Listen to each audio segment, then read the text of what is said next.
नमस्कार दोस्तों, धर्म और ज्ञान में आपका एक बार फिर से स्वागत है। एक ऐसी जगह जहां हम ज्ञान की गहराइयों में उतरते हैं और जो रहस्यों को समझने की कोशिश करते हैं, जो हमारी जिंदगी से जुड़े हैं। आज का सफर थोड़ा सा हटके है। आज हम उस सवाल की तह तक जाएंगे जो शायद हर इंसान अपने जीवन में कभी ना कभी खुद से पूछता है। जब सब कुछ करके भी रास्ते बंद नजर आते हैं, जब बिना किसी गलती के भी सजा मिलती है, जब किसी को बिना मेहनत के सब कुछ हासिल होते हुए देखते हैं और किसी को खून पसीना एक करने के बाद भी सिर्फ मायूसी मिलती है, तो एक आवाज, एक चीख दिल के किसी कोने से उठती है, क्यों मेरे साथ ही क्यों। क्या आपने कभी महसूस किया है कि आपकी जिंदगी की डोर आपके हाथ में होकर भी आपके हाथ में नहीं है? जैसे कोई अदृश्य शक्ति है, कोई अनदेखा लेखक है जो आपकी कहानी लिख रहा है, आपकी किस्मत का फैसला कर रहा है। पर कौन है वो? भगवान है, प्रकृति है, या कोई और? आज हम इसी रहस्य से पर्दा उठाएंगे। आज हम बात करेंगे पिछले जन्म का कर्ज और खोजेंगे उस सवाल का जवाब कि कौन लिखता है आपकी किस्मत। इस सफर में मेरे साथ रहिए, क्योंकि हो सकता है आज आपको जीवन के कई अनसुलझे पहेलियों के जवाब भी मिल जाएं। चलिए इस कहानी को दो इंसानों के जीवन से शुरू करते हैं। ये काल्पनिक नाम हो सकते हैं, लेकिन इनकी कहानियां आपको और हमें हर जगह मिल जाएंगी। एक तरफ रवि है, एक ऐसा इंसान जो ईमानदारी की मूरत है। बचपन से उसने कभी किसी का बुरा नहीं चाहा, कभी किसी को धोखा नहीं दिया। पढ़ाई में अव्वल, मेहनत में कोई कमी नहीं की। उसने एक छोटा सा व्यापार शुरू किया, दिन को राहत और राहत को दिन बनाकर, लेकिन ना जाने क्यों हर काम बनते बनते बिगड़ जाता है। जिस ग्राहक पर भरोसा करता वही उसे धोखा दे जाता है, पैसा लगता वही डूब जाता है। सेहत भी ऐसी कि कोई बड़ी बीमारी नहीं है, लेकिन शरीर हमेशा टूटा टूटा सा रहता है। घर में क्लेश रहता है, मन में अशांति। वो हर रोज भगवान की पूछता है, मैंने तो कभी किसी का बुरा नहीं किया, फिर भी मेरे हिस्से में इतना संघर्ष क्यों लिखा है। उसके दोस्त जो उससे कम काबिल थे आज बड़ी बड़ी गाड़ियों में घूमते थे, और रवि अपने एक जरूरत के लिए बहुत ज्यादा मेहनत करता था। उसकी आंखें थकी हुई थी, वो समझ नहीं पा रहा था। दूसरी तरफ प्रिया एक साधारण परिवार में जन्मी लड़की थी, लेकिन उसके पास मानो कोई जादुई चिराग था। उसे हर चीज जरूरत से पहले और उम्मीद से ज्यादा मिलती थी। कम मेहनत में अच्छी नौकरी मिल गई, जहां उसे बॉस का भरपूर साथ मिला। उसने जहां भी निवेश किया, पैसा कई गुना हो गया। उसे एक ऐसा जीवन साथी मिला जो उसे पलकों पर बैठा कर रखता था। प्रिया खुद भी हैरान थी। वो अक्सर सोचती कि मैं इतनी भी खास नहीं हूँ, फिर किस्मत मुझ पर इतनी मेहरबान क्यों है। उसे कभी ये अपराध बोध भी होता था कि ये सब डिजर्व नहीं करती। रवि का संघर्ष और प्रिया की सफलता, इन दोनों के बीच में क्या है? क्या ये संयोग है, किस्मत का खेल है, या इसके पीछे कोई गहरा और बहुत बड़ा राज छुपा है? हिंदू धर्म में भारत की आध्यात्मिक विचारधारा हमें एक अलग ही दृष्टिकोण देती है। एक ऐसा दृष्टिकोण जो शायद पहली बार में अविश्वसनीय लगे, लेकिन जब आप अपने जीवन की घटनाओं को इससे जोड़कर देखेंगे तो शायद चीजें आईने की तरह साफ होने लग जाएंगी। यह दृष्टिकोण है कर्म का सिद्धांत, और सिर्फ कर्म ही नहीं, बल्कि संचित कर्म, प्रारब्ध कर्म और क्रियामान कर्म का जटिल जाल। चलिए इस जाल को परत दर परत खोजते हैं। कल्पना कीजिए एक बहुत बड़े गोदाम की, इतना बड़ा कि उसकी कोई दीवारें नहीं है, कोई छत नहीं है। इस गोदाम में हर बस आत्मा, हर जीव के जन्म जन्मांतर के कर्मों का हिसाब रखा है। आपने अपने किसी जन्म में जो भी सोचा, जो भी बोला और जो भी किया, अच्छा या बुरा, पुण्य या पाप, वो सब एक ऊर्जा के रूप में इस विशाल गोदाम में इकट्ठा होता रहता है। इसे कहते हैं संचित कर्म। ये आपकी आत्मा का कॉस्मिक बैंक बैलेंस है, जिसमें अरबों खरबों जन्मों के लेन देन का हिसाब है। जब कोई आत्मा एक नया शरीर धारण करके पृथ्वी पर जन्म लेती है, तो उस अनंत संचित कर्म के गोदाम में से एक छोटा सा हिस्सा उसे इस जीवन में भोगने के लिए दे दिया जाता है। जैसे किसी छात्र को स्कूल में एक नया सिलेबस दिया जाता है कि इस साल तुम्हें ये विषय पढ़ने हैं और इनकी परीक्षा देनी है। कर्मों का यही हिस्सा जो इस जीवन के लिए अलॉट हुआ है, उसे कहते हैं प्रारब्धिक कर्म। यही है वो स्क्रिप्ट, यही है वो किस्मत जिसके बारे में हम सब बात कर रहे हैं।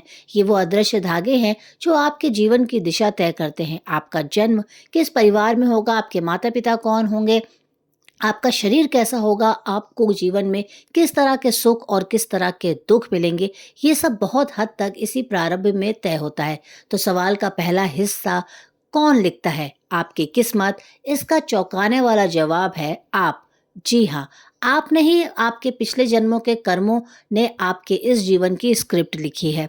प्रिया, जो सफलता हासिल कर रही थी, शायद इसके पीछे जन्मों के पुण्यों का प्रारब्ध है जो आज फल दे रहा है, और रवि जो अकारण दुख और संघर्ष झेल रहा है, वो शायद उसके पिछले जन्मों के कर्ज का भुगतान है। ये सुनना बहुत कठोर लग सकता है। मन में सवाल भी उठ सकते हैं कि अगर सब कुछ पहले से ही तय है तो फिर इस जीवन में मेहनत करने का या अच्छा इंसान बनने का क्या फायदा? हम तो बस कठपुतलियां हैं जो प्रारब्ध की डोर से बंधी हैं।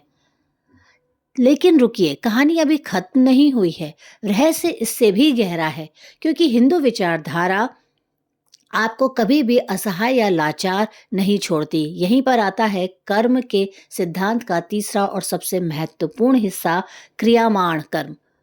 क्रियामाण कर्म का अर्थ है वो कर्म जो आप इस वर्तमान क्षण में अपनी स्वतंत्र इच्छा यानी फ्री विल से कर रहे हैं। प्रारब्ध आपको एक मंच दे सकता है, एक स्क्रिप्ट दे सकता है, लेकिन उस मंच पर अभिनय कैसे करना है, डायलॉग कैसे बोलने हैं, ये आपकी स्वतंत्र इच्छा पर निर्भर करता है। इसे एक उदाहरण से समझते हैं। मान लीजिए प्रारब्ध के अनुसार आपके जीवन में आज एक आर्थिक संकट आना लिखा है। ये आपका कर्ज है। अब वो संकट आएगा, लेकिन उस संकट के आने पर आपकी प्रतिक्रिया क्या होगी, ये आपका क्रियामान कर्म है। आप उस संकट से घबराकर, निराश होकर बेईमानी का रास्ता अपना सकते हैं। ये आपका एक क्रियामान कर्म होगा जो आपके संचित कर्मों के गोदाम में एक और नकारात्मक ऊर्जा जोड़ेगा। या फिर आप उस संकट का सामना हिम्मत, धैर्य और ईमानदारी से कर सकते हैं। आप मेहनत कर सकते हैं, सहायता मांग सकते हैं और सही रास्ते पर बने रह सकते हैं। ये भी आपका एक क्रियामाण कर्म होगा। या आपके प्रारंभ के नकारात्मक प्रभाव को कम तो करेगा ही, साथ ही आपके भविष्य के लिए यानी आगामी कर्म के लिए एक सकारात्मक ऊर्जा भी जमा करेगा। तो आप कठपुतली नहीं हैं। आप एक ऐसे नाविक हैं जिसे एक खास जहाज यानी शरीर को और एक खास समुद्री रास्ता मिला है। रास्ते में तूफान यानी दुख और शांत लहरें यानी सुख दोनों आएंगे, ये तय है। लेकिन आप अपने जहाज का पतवार कैसे चलाते हैं, आप तूफान का सामना कैसे करते हैं, यह आपके जीवन में है। अच्छा नाविक उसी तूफान से अपने जहाज को बचाकर निकाल सकता है जिसमें एक अनुभवहीन नाविक डूब जाता है। अब सवाल ये उठता है कि हम कैसे पहचानें कि हमारे जीवन में जो हो रहा है वो पिछले जन्म का कोई कर्ज है? क्या इसके कोई संकेत हैं? जी हाँ, आध्यात्म गुरु और ग्रंथ कुछ ऐसे संकेत की ओर इशारा करते हैं जो हमें यह समझने में मदद कर सकते हैं कि हम शायद कोई पुराना हिसाब चुका रहे हैं। इन संकेतों को ध्यान से सुनिएगा और अपनी जिंदगी की घटनाओं से इन्हें जोड़ने की कोशिश कीजिएगा। हो सकता है आपको अपने कई क्यों का जवाब मिल जाए। पहला संकेत, बिना किसी वजह के लगातार संघर्ष। जब आप पूरी मेहनत, पूरी ईमानदारी और पूरी लगन से काम करते हैं, लेकिन नतीजा हमेशा शून्य या नकारात्मक होता है। आप एक दरवाज़ा खोलते हैं तो 10 और बंद हो जाते हैं। स्वास्थ्य, रिश्ते, पैसा, हर मोर्चे पर आपको अकारण बाधाओं का सामना करना पड़ता है। आप देखते हैं कि आपसे कम योग्य लोग आगे बढ़ रहे हैं और आप कहीं वहीं के वहीं हैं।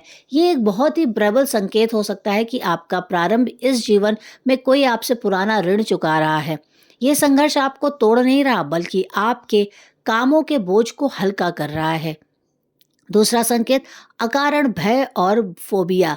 क्या आपको पानी से, ऊंचाई से, आग से या किसी खास जानवर से बिना किसी तार्किक वजह के बहुत ज़्यादा डर लगता है? ऐसा डर जो आपके बचपन के किसी बुरे अनुभव से भी नहीं जुड़ा है। मनोविज्ञान इसे फोबिया कहता है, लेकिन आध्यात्म इसे पिछले जन्म की स्मृतियों का अंश मानता है। हो सकता है पिछले किसी जन्म में आपकी मृत्यु पानी में डूबने से या ऊंचाई से गिरने से हुई हो। वो डर, वो पीड़ा आपकी आत्मा की स्मृति में अंकित हो गई है और इस जन्म में एक अकारण भय के रूप में सामने आ रही है। ये भय भी एक तरह का कर्ज है, उस पीड़ा का कर्ज जिसे आपकी आत्मा ने भोगा था। तीसरा संकेत, रिश्तों में एक ही तरह का पैटर्न। क्या आपके साथ ऐसा होता है कि आपकी ज़िंदगी में बार-बार एक ही तरह के लोग आते हैं और आपको एक ही तरह का अनुभव देकर चले जाते हैं? जैसे आपको बार-बार ऐसे दोस्त मिलते हैं जो आपका फ़ायदा उठाकर आपको धोखा देते हैं, या आपको बराबर ऐसे पार्टनर मिलते हैं जो भावनात्मक रूप से आपसे जुड़ नहीं पाते, या पैटर्न एक संकेत है कि आप कर्म का सबक सीखने की प्रक्रिया में हैं। जब तक आप वो सबक नहीं सीख लेते, तब तक आप उस पैटर्न को तोड़ नहीं देते, तब तक आप कर्म उसको उसी परीक्षा में बराबर बिठाता रहेगा। हो सकता है कि पिछले जन्म में आपने किसी के साथ ऐसा व्यवहार किया हो और इस जन्म में आप उसी अनुभव से गुजर कर उस पीड़ा को समझ रहे हैं। चौथा संकेत, अकारण जुड़ाव और खिंचाव। या कभी ऐसा हुआ है कि आप किसी अजनबी से पहली बार मिले और आपको लगा जैसे आप उसे सालों से या शायद जन्मों से जानते हैं। एक पल में ही या तो उसके प्रति बहुत ज़्यादा अपनापन और स्नेह महसूस हुआ, या फिर बिना वजह के एक गहरी नफ़रत या चिढ़ महसूस हुई। ये अकारण भावनात्मक खिंचाव भी पिछले जन्म के अधूरे रिश्तों का संकेत माना जाता है। हो सकता है कि वो आत्मा पिछले जन्म में आपकी मित्र, शत्रु, प्रेमी या परिवार का कोई सदस्य रही हो, जिसके साथ आपका कोई हिसाब बाकी रह गया था। इस जन्म में यूनिवर्स आपको फिर से ऐसे मौके दे रहा है उस रिश्ते को नई दिशा देने, उस अधूरे हिसाब को पूरा करने का, उस अपनेपन को एक नए रिश्ते में बदलने का, या उस नफ़रत को क्षमा करके उस कर्म बंधन से मुक्त हो जाने का। पाँचवां संकेत, जन्मजात प्रतिभा या संकेत सिर्फ नकारात्मक नहीं, सकारात्मक भी हो सकता है।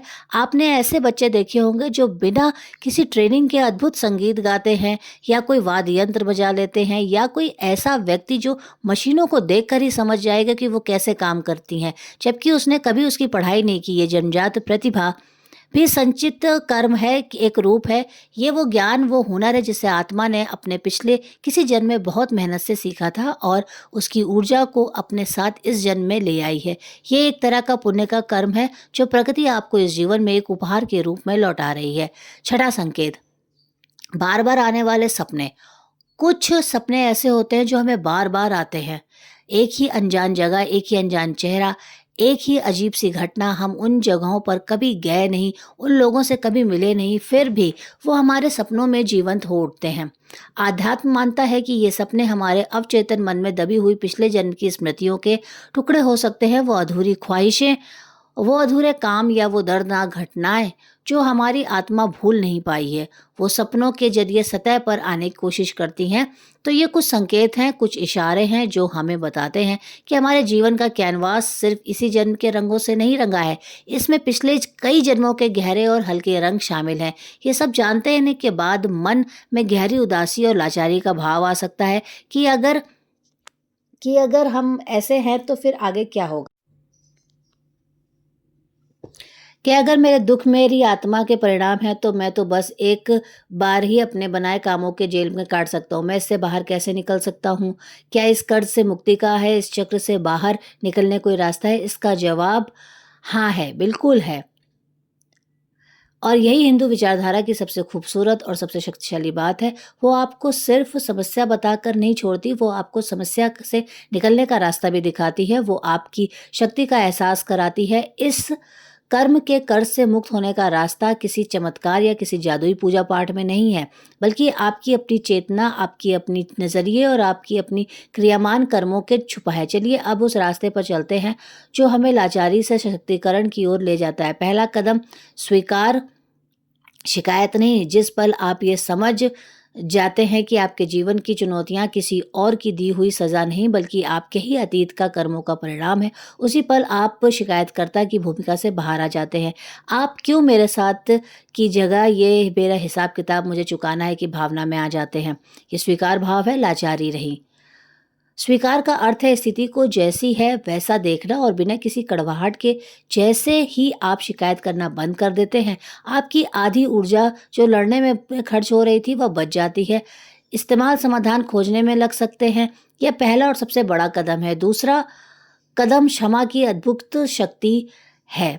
कर्म का हर बंधन नफरत, क्रोध और बदले की भावना से और मजबूत होता है। अगर आप ये प्रारंभ के कारण किसी व्यक्ति से धोखा दिया है और आप उसके प्रति अपने मन में क्रोध और नफरत पाल रहे हैं, तो आप उस कर्म बंधन को और भी कसकर बांध रहे हैं।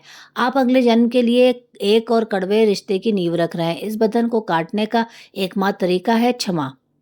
माफी उस व्यक्ति को माफ कर देना, इसलिए नहीं कि वो सही था, बल्कि इसलिए ताकि आप उस बोझ से आज़ाद हो सके।